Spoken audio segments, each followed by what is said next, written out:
होते थे, आज गुंडे माफिया गायब हो गए हैं। पहले विकास आता नहीं था, अब विकास भी आ रहा है और विरासत का भी सम्मान दिया जा रहा है। जैसे गुलाब सिंह लोधी जी की आज भव्य प्रतिमा और स्मारक का आज यहाँ पे लोकार्पण का कार्यक्रम संपन्न हुआ।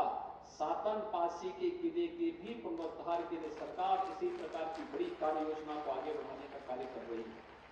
बहनों और भाइयों, यह सरकार डबल इंजन की सरकार है और डबल इंजन की सरकार इसलिए है क्योंकि आपका आशीर्वाद प्राप्त हुआ है। आपका आशीर्वाद प्राप्त हुआ तो अयोध्या में रामलला का भव्य मंदिर का निर्माण किया। आप मुझे बताइए, क्या अयोध्या में रामलला का मंदिर कांग्रेस के लोग बना पाते?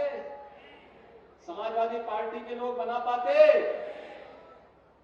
जब उनसे न गरीब को राशन में दे सकते हैं, न गरीब को मकान दे सकते हैं, न स्वास्थ्य की सुविधाएं दे सकते हैं और न राम मंदिर निर्माण करके आपकी आस्था को सम्मान कर सकते हैं, तो फिर अपना वोट खराब करके क्यों उन लोगों को अपने ऊपर बोझा के रूप में स्वीकार करते हैं?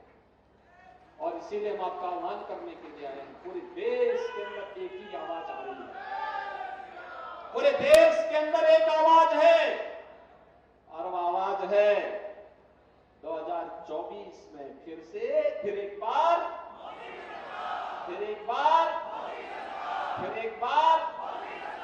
मोदी सरकार का पूरे देश के अंदर एक आवाज आ रही है।